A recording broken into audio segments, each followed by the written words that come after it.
এবার মসজিদের মাইক খুলে নিচ্ছে ভারতের পশ্চিমবঙ্গের বিজেপি সরকার।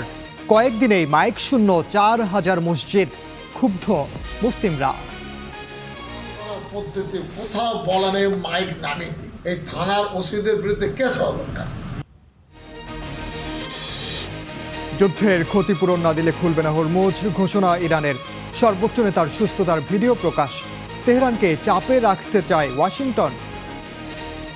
চেষ্টা করছে যুক্তরাষ্ট্রের সঙ্গে সম্পর্ক গড়াতে তারা কতটা এগিয়ে আসে। তারা যদি এটি না করে তাতেও আমাদের সমস্যা নেই, আমরা যতটা সম্ভব চাপ প্রয়োগ করব। মধ্যবর্তী নির্বাচনে প্রতিনিধি পরিষদের নিয়ন্ত্রণ পেলে ট্রাম্পের ব্যবসায়িক সাম্রাজ্য নিয়ে ব্যাপক তদন্তের পরিকল্পনা, সরব ডেমোক্রেটরা। স্বাগত স্টার ওয়ার্ল্ডে, সঙ্গে আছি আমি ওমর ইনান। দেখছিলেন সংবাদ শিরোনাম। গরু কোরবানি নিষিদ্ধের পর এবার মসজিদের মাইক খুলে নিচ্ছে পশ্চিমবঙ্গের বিজেপি সরকার। আজানে শব্দ দূষণ হয় এমন অজুহাতে গেল কয়েকদিনে 4,000-এর বেশি মসজিদ থেকে খুলে নেওয়া হয়েছে মাইক। মুসলিম ও বিরোধী রাজনৈতিক দলের সমালোচনার জবাবে শব্দ দূষণ নিয়ে হাইকোর্টের পুরানো একটি আদেশকে ঢাল বানাতে চাইছে মুখ্যমন্ত্রী শুভেন্দু প্রশাসন। তবে মুসলিম নেতাদের অভিযোগ, আদালতের রায়ের ভুল ব্যাখ্যা করে মুসলিমদের নিশানা করছে বিজেপি সরকার। পশ্চিমবঙ্গের মসজিদ থেকে খুলে ফেলা হচ্ছে মাইক, অভিযোগ শব্দ দূষণের। সামাজিক যোগাযোগ মাধ্যমে মাইক সরানোর এমন দু একটি ভিডিও ভাইরাল হয়েছে। তবে হিসেব বলছে শত শত নয়, কয়েক হাজার মসজিদ থেকে জোর করে অপসারণ করা হয়েছে মাইক।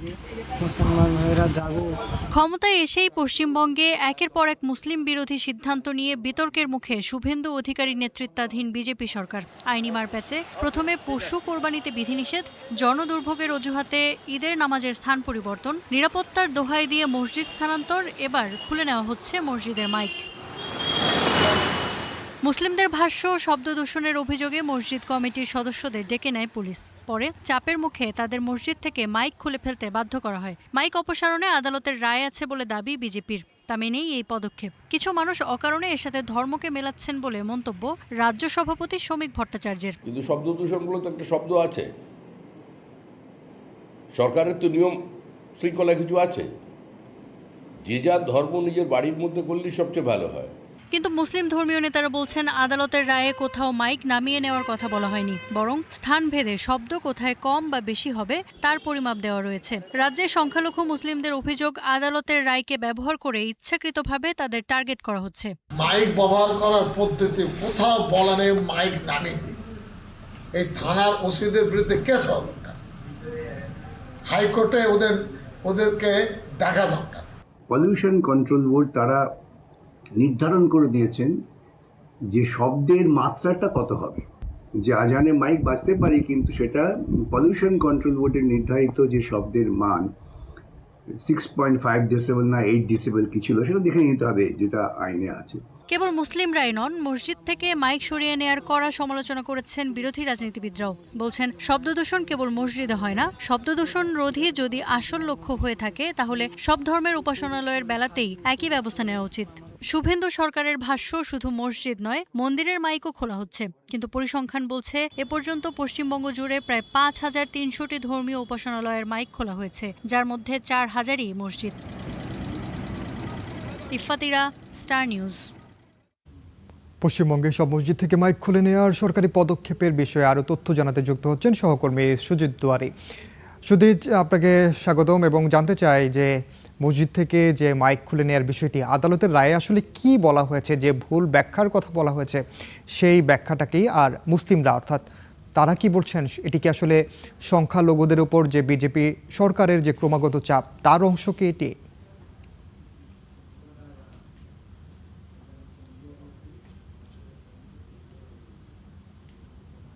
দেখুন, আপনাকে প্রথমে জানিয়ে রাখি, 2020 সালে কলকাতা হাইকোর্টে একটি মামলা হয়েছিল, যে মামলায় দূষণ নিয়ন্ত্রণ পর্ষদের তরফে জানানো হয়েছিল যে লাউড স্পিকার অর্থাৎ বা মাইক এইগুলো রাস্তাঘাটে বাজালে দুর্ঘটনার আশঙ্কা থাকছে। পাশাপাশি বিভিন্ন হার্টের সমস্যার যে রোগী রয়েছে, রোগীদের সমস্যা, অনেক পড়ুয়া রয়েছে, তাদের সমস্যা রয়েছে। অর্থাৎ এই যে মাইকের যে শব্দ দূষণ, সেটা রোখার জন্য একটা পদক্ষেপ নেওয়ার কথা বলা হয়েছিল আদালতের তরফে। সেই পদক্ষেপ কিন্তু নেওয়া হয়েছে। পরবর্তীতে দেখা যায় যে প্রথমে কিছু পদক্ষেপ নেওয়া হলেও পরবর্তীতে সেটা থেমে যায়। তবে এই যে ধর্মীয় স্থান থেকে মন্দির বা মসজিদ থেকে মাইক সরানোর বিষয়ে এই ধরনের কোনো রকম পদক্ষেপ কোনো কিছু নেয়নি যাতে ধর্মীয় কোনো আঘাত হানতে পারে। আমরা দেখলাম সম্প্রতি শুভেন্দু অধিকারী জানিয়েছিলেন যে ধর্মীয় স্থানে অর্থাৎ মসজিদ এবং মন্দিরের যে মাইক বাজানো হচ্ছে বা বাজানো হয় সেই সমস্ত জায়গা থেকেও মাইক খুলতে হবে। এই যে নির্দেশিকা তিনি মৌখিকভাবে দিলেন, সরকারি নির্দেশিকা জারি হয়নি। সম্প্রতি কিন্তু নওশাদ সিদ্দিকী আইএসএফ এর বিধায়ক তিনি মুখ খুলেছেন। তিনি বলছেন যে সরকারি নির্দেশিকা নেই অথচ মৌখিক নির্দেশিকার বলে মাইক খোলা হচ্ছে। তবে সরকারের তরফে যেটা জানানো হচ্ছে মসজিদ কমিটি বা মন্দির কমিটির সঙ্গে আলোচনা সাপেক্ষে কিন্তু এই মাইক খোলা হচ্ছে এবং মূলত যে কারণ দেখানো হচ্ছে যে অতি মাত্রায় যে শব্দ দূষণ হচ্ছে সেই শব্দ দূষণ কমানোর জন্য যদিও এই উদ্যোগ, এই বিষয়টি মুসলিম ধর্মাবলম্বী যারা সবাই কিন্তু ভালোভাবে নিচ্ছেন না। কিছু মঠ এবং মিশন রয়েছে যারা মাইক ব্যবহার করেন তাদের ধর্মীয় আচারের ক্ষেত্রে, তারাও কিন্তু বিষয়টি ঠিকঠাক নিচ্ছেন না। এখনো পর্যন্ত আমরা যেটা জানতে পেরেছি 1099টি মন্দির থেকে এবং মঠ থেকে মাইক খুলে ফেলা হয়েছে। 5299টি মসজিদ থেকে লাউড স্পিকার খুলে নেওয়া হয়েছে। পশ্চিমবঙ্গের ক্ষেত্রে এই পরিসংখ্যান বলছি। 4300 প্রায় মসজিদ থেকে মাইক খুলে ফেলা হয়েছে, অর্থাৎ লাউড স্পিকার এবং মাইক সব মিলিয়ে প্রায় 7500-এর কাছাকাছি মাইক এবং শব্দ যে যন্ত্রাংশ সেটা কিন্তু খুলে নেওয়া হয়েছে। এই নিয়ে মিশ্র প্রতিক্রিয়া রয়েছে। ধর্মীয় যাতে কোনো রকম ভাবাবেগে আঘাত না দেওয়া হয় সেটাও কিন্তু বলা হচ্ছে মুসলিম ধর্মাবলম্বী যারা তাদের তরফে। আমার পেছনে একটা মসজিদ দেখছেন, এখানেও কিন্তু মাইক ছিল। আমরা সেই আজানের যে আওয়াজ সেটা পেতাম, জানতে পারতাম যে হয়তো সময়, অনেকে ভাবতো যে এই সময়ে আজান হয়, জানতো, অনেকে এসে আশেপাশে পথ চলতি মানুষ আসতো এখানে, সেটাও কিন্তু এই মাইক খুলে ফলে বন্ধ হয়েছে। এমন ধন্যবাদ। নিশ্চয়ই আমরা আবারও আপনার সঙ্গে এই বিষয়ে কথা বলতে পারবো। এই যে মসজিদ থেকে মাইক খুলে নেয়ার বিষয়টি, এই বিষয়ে আমরা আরও তথ্য জানবো পশ্চিমবঙ্গের সমাজকর্মী শেখ আবিদ হাসানের কাছ থেকে। আবিদ, শুরুতে আপনাকে স্বাগত জানাচ্ছি স্টার ওয়ার্ল্ডে। পশ্চিমবঙ্গে বিজেপি সরকার এবার গরু কোরবানি দিতে দেয়নি, আপনি জানেন, আইনের দোহাই দিয়ে। এখন আমরা দেখতে পাচ্ছি মসজিদের মাইকও খুলে নিচ্ছে। এটি আসলে সরকার কেন করছে? মাত্র তো শুভেন্দু প্রশাসন আসলে ক্ষমতা নিল, এটিকে আসলে তাদের যেই রূপ, চিরচেনা রূপ, সেটিকে আসলে দেখাচ্ছে নাকি অন্য কোনো উদ্দেশ্য আছে তাদের?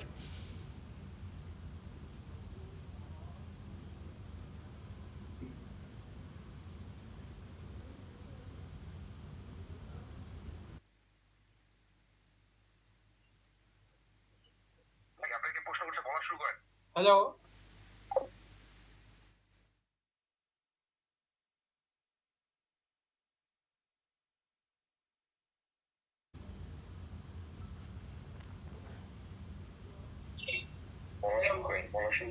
জি আবিদ, আপনার কাছে জানতে চাচ্ছিলাম যে আসলে বিজেপি যদি সরকার। এই বাঙালি মুসলমানদের ব্যাপারটা দেখি, পশ্চিমবঙ্গে বাঙালি মুসলমান পিছিয়ে পড়া একটা জাতি এবং তাদের যেভাবে জেনোসাইড হচ্ছে, যে কালচারাল জেনোসাইড হচ্ছে, সেটা নিয়ে তারা হেলদোল একটুও দেখাচ্ছে না।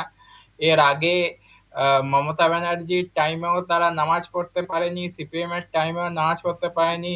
হুগলিতে বহু মাদ্রাসা বন্ধ করে দেওয়া হয়েছে, তাও কিন্তু তারা কিছু করেনি। তো আমরা একটা হিউজ কালচারাল জেনোসাইডের দিকে যাচ্ছি, একটা ইনভিজিবল জেনোসাইড হচ্ছে আমাদের। আর আমাদের যে জাতির রেহবার, তারা আমাদের বোকা বানাচ্ছে। আমার মনে হয় আপনাদের ওখানে বিকাশ রঞ্জন বাবু এসছেন এবং সিদ্দিকুল্লাহ এসছেন, তারাও কিন্তু অতটাই দায়ী আমাদের কমিউনিটিকে পিছিয়ে রাখার জন্য। ককরোচরা যেমন আন্দোলন করেছে, তারা কিন্তু সেরকম কিছু করতে চায় না। বাঙালি মুসলমানরা চায়নি যে তাদের মুসলমান সম্প্রদায়ের লোকেরা রাস্তায় নামুক। এটা একটা আজব টাইপের কমিউনিটি। আমরা দেখছি হুমায়ুন কবির সেটিং করতে যাচ্ছে শুভেন্দু অধিকারীর সাথে। আমরা দেখছি মুর্শিদাবাদের 3টে এমপি তারা এনসিপিআই এর পার্টির হয়ে যাচ্ছে দেখা করতে নরেন্দ্র মোদীর সঙ্গে। আমরা একটা আজব টাইপের কালচারাল জেনোসাইডের মধ্যে যাচ্ছি।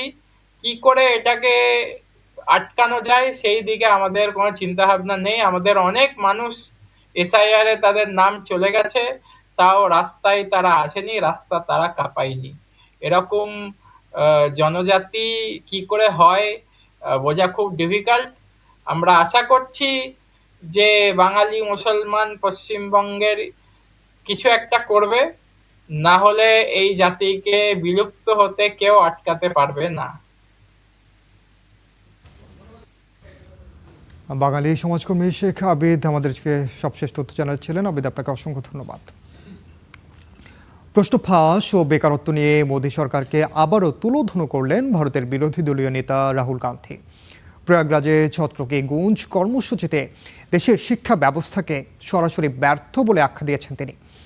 এ সময় ভয়কে জয় করতে তরুণ সমাজকে এগিয়ে আসার আহ্বান জানান এই কংগ্রেস নেতা। ভারতীয় তরুণদের মাঝে অভাবনীয় সাড়া জাগানো এই কর্মসূচির নাম ছাত্র কি গুঞ্জ, বাংলায় যাকে বলা যেতে পারে শিক্ষার্থীদের কণ্ঠস্বর। তরুণ শিক্ষার্থী ও চাকরি প্রার্থীদের উপস্থিতিতে মুখর প্রয়াগরাজের কেপি গ্রাউন্ড। মঞ্চে বিরোধী দলীয় নেতা রাহুল গান্ধী বলেন, তারুণ্যের বিপুল সম্ভাবনাকে কাজে লাগাতে ব্যর্থ সরকার। শিক্ষাগত যোগ্যতার পরও চাকরির জন্য হাহাকারের কঠিন বাস্তবতা তুলে ধরেন কংগ্রেস নেতা। প্রশ্ন তোলেন ভারতীয় শিক্ষা ব্যবস্থার কার্যকারিতা নিয়ে। আজ ভারতে শিক্ষাগত সার্টিফিকেটের কোনো মূল্য নেই, কারণ এই সার্টিফিকেট আপনাকে চাকরি দিতে পারে না। রাহুলের অভিযোগ, মোদী সরকার উন্নয়নের কথা বললেও কর্মসংস্থানের সুযোগ ক্রমেই কমছে। একের পর এক প্রশ্ন ফাঁস তরুণ সমাজকে হতাশায় নিমজ্জিত করেছে বলেও মন্তব্য করেন তিনি। সম্প্রতি দেশজুড়ে সফল আন্দোলনের প্রসঙ্গ টেনে রাহুল বলেন, ভয়কে জয় করে তরুণরাই অন্ধকারে আলো জ্বালিয়েছেন। তরুণদের মনোযোগ পেতে মরিয়া ভারতের রাজনৈতিক শিবিরগুলো। সরকারের উন্নয়নমূলক কর্মকাণ্ড তুলে ধরা তরুণদের সাথে যোগাযোগ বাড়াতে বিজেপি নেতাদের সরাসরি নির্দেশনা দিয়েছে প্রধানমন্ত্রী নরেন্দ্র মোদী। বিপরীতে তরুণদের সব আন্দোলন সর্বাত্মক সহযোগিতার ঘোষণা বিরোধী জোটের। এছাড়া মাঠের বিক্ষোভেও অংশ নিচ্ছেন কংগ্রেস নেতারা। সবশেষ তরুণদের বেকারত্ব, শিক্ষা ও পরীক্ষা ব্যবস্থার সংকটকে সামনে রেখে রাহুলের এই কর্মসূচিতে উত্তরপ্রদেশে কংগ্রেসের রাজনৈতিক তৎপরতাও নতুন মাত্রা পেল। Ishtiaq Hossain, Star News. যুদ্ধবন্ধের সমঝোতা স্মারক ভঙ্গ করে হামলা চালিয়ে যে ক্ষয়ক্ষতি করেছে যুক্তরাষ্ট্র, সেই ক্ষতিপূরণ না দেয়া পর্যন্ত হরমুজ প্রণালী খোলা হবে না বলে সাফ জানিয়ে দিয়েছে ইরান। বিপরীতে যুক্তরাষ্ট্রের সঙ্গে সম্পর্ক ঠিক না করলে তেহরানের উপর চাপ অব্যাহত রাখার হুঁশিয়ারি দিয়েছে ওয়াশিংটন। এদিকে যুদ্ধ নয়, শান্তিও নয়, এমন পরিস্থিতি থেকে ইরানকে বেরিয়ে আসতে হবে বলে মন্তব্য করেছেন দেশটির প্রেসিডেন্ট। ইরানে মার্কিন হামলা স্থগিত থাকলেও কমেনি হরমুজ নিয়ে অচলাবস্থা। নৌরুট নির্ধারণে চুক্তিতে পৌঁছার চেষ্টায় ইরান আর ওমান। অবশ্য হরমুজ নিয়ন্ত্রণে ওমান ও ইরানের নৌপথ নির্ধারিত হলেও হরমুজ খুলবে না, এমনটা জানিয়েছে ইরান। দেশটির দাবি, সমঝোতা স্মারক ভঙ্গ করে হামলা চালিয়ে ইরানের ক্ষয়ক্ষতি করেছে যুক্তরাষ্ট্র। সেই ক্ষতিপূরণ না দেয়া পর্যন্ত বন্ধ থাকবে হরমুজ। হরমুজের সুনির্দিষ্ট ছোট অংশ দিয়ে নৌ চলাচল নিয়ে ওমানের সঙ্গে আলোচনা চলছে। আমরা ফলাফলের খুব কাছাকাছি, তবে বিকল্প নৌপথ নির্ধারণ করলে যে হরমুজ প্রণালী খুলে দেয়া হবে এমন নয়। এটি অন্যান্য বিষয়ের উপরও নির্ভর করছে। আমেরিকার পক্ষ থেকে সমঝোতা স্মারক লঙ্ঘনের জন্য ক্ষতিপূরণ দিতে হবে। একই সুরে কথা বলেছে ইরানের বিপ্লবী গার্ড বাহিনী আইআরজিসিও। পররাষ্ট্রমন্ত্রী সমঝোতা লঙ্ঘনের পর চালানো হামলার ক্ষতিপূরণের দাবি করলেও আইআরজিসি বলছে, গোটা যুদ্ধের ক্ষতিপূরণ দেয়া ছাড়া খুলবে না হরমুজ। হরমুজ প্রণালী পুনরায় খোলা হবে কিনা তা নির্ভর করবে ইরানের সিদ্ধান্তের উপর। ইরানের নির্ধারণ করা শর্তগুলো যুক্তরাষ্ট্র কতটা মেনে নেয় তার ওপর নির্ভর করছে হরমুজ সচল করার বিষয়টি। এদিকে যুদ্ধ দীর্ঘায়িত হওয়ায় নাখোশ ইরানের প্রেসিডেন্ট মাসুদ পেজিশকিয়ান। তার মতে যুদ্ধ নয়, শান্তিও নয়, এমন পরিস্থিতি থেকে ইরানকে বেরিয়ে আসতে হবে। যুক্তরাষ্ট্র সমঝোতা স্মারক লঙ্ঘনের পর ফের যুদ্ধে না গিয়ে আলোচনা করা উচিত ছিল। বর্তমানে ওমানের সঙ্গে আলোচনায় সেই সমাধানের পথই খোঁজা হচ্ছে। আল্লাহ চাইলে আমরা এমন একটি পর্যায়ে পৌঁছাতে পারবো যেখান থেকে যুদ্ধ নয়, শান্তিও নয়, এমন পরিস্থিতি থেকে বেরিয়ে আসা সম্ভব হবে। এমন পরিস্থিতিতে যুক্তরাষ্ট্রের সঙ্গে সম্পর্ক ঠিক করতে ইরান রাজি না হলেও তেহরানের ওপর চাপ অব্যাহত রাখার হুঁশিয়ারি দিয়েছেন মার্কিন ভাইস প্রেসিডেন্ট। আমরা ইরানের পারমাণবিক কর্মসূচি ধ্বংস করেছি, তাদের প্রচলিত সামরিক সক্ষমতাও ধ্বংস করেছি। এখন আমরা দেখার চেষ্টা করছি যুক্তরাষ্ট্রের সঙ্গে সম্পর্ক গড়াতে তারা কতটা এগিয়ে আসে। তারা যদি এটি না করে তাতেও আমাদের সমস্যা নেই, আমরা যতটা সম্ভব চাপ প্রয়োগ করব।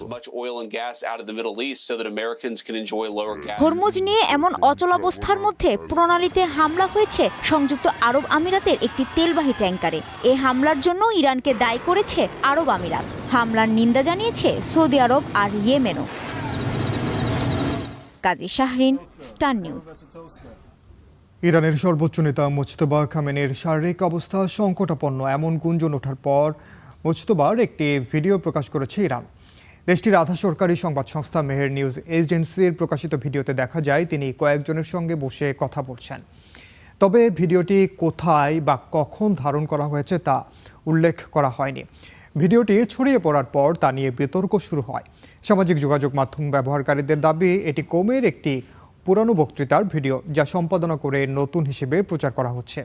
গেল 28 ফেব্রুয়ারি মার্কিন ইসরায়েলি হামলায় সাবেক সর্বোচ্চ নেতা আয়াতুল্লাহ আলী খামেনি নিহত হওয়ার পর তার ছেলে মুজতবা খামেনি ইরানের সর্বোচ্চ ধর্মীয় নেতার দায়িত্বে আসেন। তবে দায়িত্ব নেওয়ার পর গত 5 মাসে একবারও জনসম্মুখে আসেননি মুজতবা। ইরান যুদ্ধ বদলে দিয়েছে মধ্যপ্রাচ্যের নিরাপত্তা সমীকরণ। সৌদি আরব, তুরস্ক, পাকিস্তানের মক্কা প্রতিরক্ষা চুক্তি সেই পরিবর্তনের ইঙ্গিত। যুক্তরাষ্ট্রের উপর দীর্ঘদিনের নির্ভরতার পাশাপাশি এবার নিজেদের মধ্যে প্রতিরক্ষার নতুন কাঠামো গড়তে মধ্যপ্রাচ্যের দেশগুলোর চেষ্টা। মক্কায় হওয়া এ চুক্তি কি বহুল প্রতীক্ষিত সুন্নি জোটের সূচনা, নাকি কৌশলগত নিরাপত্তা বাড়ানোর চেষ্টা, উঠছে সেই প্রশ্ন। মধ্যপ্রাচ্যের সমীকরণ পাল্টে দেওয়ার স্বপ্ন নিয়ে ইরানে হামলা চালিয়েছিল ইসরায়েল যুক্তরাষ্ট্র। লক্ষ্য ছিল তাদের হামলায় গুড়িয়ে যাবে ইরান, আর রক্তাক্ত ইরানের উদাহরণ দেখিয়ে মধ্যপ্রাচ্যে বৃহত্তর ইসরায়েলের মানচিত্র আঁকবে ওয়াশিংটন, তেল আবিব। সাথে থাকবে সৌদি আরব আমিরাত আর বাহরাইনের মতো বন্ধুরা। কিন্তু পাশার দান উল্টে দিল ইরান। যুদ্ধের 3 মাসে মধ্যপ্রাচ্যের 8টি দেশে ইরানের চালানো তাণ্ডব প্রমাণ করেছে নিজেদের ঘাঁটি রক্ষাতেই ব্যর্থ যুক্তরাষ্ট্র। বন্ধু দেশগুলোর নিরাপত্তা তো পরের প্রশ্ন। সৌদি, পাকিস্তান আর তুরস্কের মক্কা প্রতিরক্ষা চুক্তি মূলত মধ্যপ্রাচ্যে ইরান যুদ্ধ পরবর্তী নতুন বাস্তবতারই একটি বড় প্রতিফলন। তবে এর অর্থ যুক্তরাষ্ট্রকে উপেক্ষা করা নয়, বরং ওয়াশিংটনের ওপর নির্ভরতার পাশাপাশি নিজেদের রাস্তাটা নিজেরাই তৈরি করা। ইরানের বিরুদ্ধে যুক্তরাষ্ট্র ইসরায়েলের যুদ্ধের মধ্য দিয়ে মধ্যপ্রাচ্যের আঞ্চলিক ব্যবস্থা পুনর্গঠনে যে প্রক্রিয়া শুরু হয়েছে, মক্কা চুক্তি তার প্রথম বড় ভূরাজনৈতিক উদ্যোগগুলোর একটি। এর আসল গুরুত্বটা সামরিক জোটে নয়, বরং ওয়াশিংটনের উপর এককভাবে নির্ভর না করে আঞ্চলিক অংশীদারিত্ব বাড়ানো। 3 দেশের কিছু নিজস্ব বাস্তবতাও আছে। পাক আফগান সীমান্ত বিরোধ, আবার পাক ভারত উত্তেজনা। সৌদির নতুন বাস্তবতা হলো হুথি বিদ্রোহীদের হামলার মুখে তেল বাণিজ্য হুমকির মুখে পড়া, আবার ইরাকে থাকা ইরান সমর্থিত সশস্ত্র গোষ্ঠীগুলোর হুমকি। কুর্দিদের সাথে দীর্ঘ 4 দশকের সংঘাতের পাশাপাশি ইসরায়েলের হুমকির মুখে তুরস্ক। ইরানের পর আঙ্কারাকেই নতুন শত্রু বলে বিবেচনা করে তেল আবিব। এই চুক্তিতে বলা হয়েছে সৌদি, তুরস্ক বা পাকিস্তান যে কোনো একটি দেশ হামলার শিকার হলে 3 দেশই হামলার মুখে পড়ল বলে ধরে নেওয়া হবে। কিন্তু 3 দেশের সম্মিলিত প্রতিরক্ষা কিভাবে কার্যকর হবে বা নির্দিষ্ট কোনো ঘটনায় কিভাবে প্রতিক্রিয়া দেখাবে সেটি এখনও স্পষ্ট নয়। বলা হচ্ছে একই কারণে মধ্যপ্রাচ্যের অন্যান্য দেশ যেমন আরব আমিরাত বা বাহরাইনের মতো দেশগুলোও হয়তো মক্কা প্রতিরক্ষার ছাতার তলায় একজোট হতে পারে। তবে এটাই সেই বহুল প্রতীক্ষিত সুন্নি জোটের সূচনা কিনা সেটি এখনও পরিষ্কার নয়। ইফফাতিরা, স্টার নিউজ। শ্রীলঙ্কার দক্ষিণ উপকূল যেন ইতিহাস ও প্রকৃতির মিলন মেলা। একদিকে 100 বছরের পুরানো গল্ফ ফোর্ট, অন্যদিকে সমুদ্রের শেষ প্রান্তে দাঁড়িয়ে থাকা ডন্ড্রা লাইট হাউস। দুর্গের দেয়াল থেকে বাতি ঘরের আলো, দক্ষিণ শ্রীলঙ্কার এই পথ জুড়ে ছড়িয়ে আছে ইতিহাস, সমুদ্র আর সৌন্দর্যের এক অনন্য গল্প।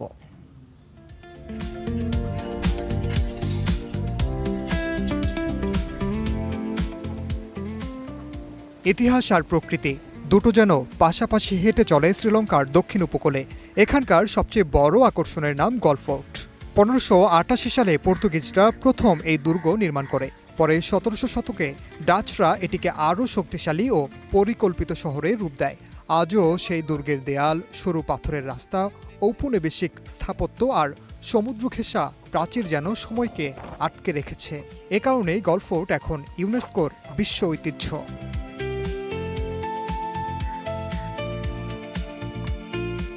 তবে গলফোর্ট শুধু অতীতের গল্প নয়, এখানকার দুর্গ প্রাচীরে প্রতিদিনই জড়ো হন স্থানীয় ও পর্যটকরা। কেউ সূর্যাস্ত দেখেন, কেউ সমুদ্রের গর্জন শোনেন, আবার কেউ ইতিহাসের দেয়ালে বসে কাটিয়ে দেন অলস বিকেল। ভারত মহাসাগরের ওপরে ডুবে যাওয়া সূর্য গলফোর্টকে প্রতিদিন নতুন এক রঙে রাঙিয়ে দেয়।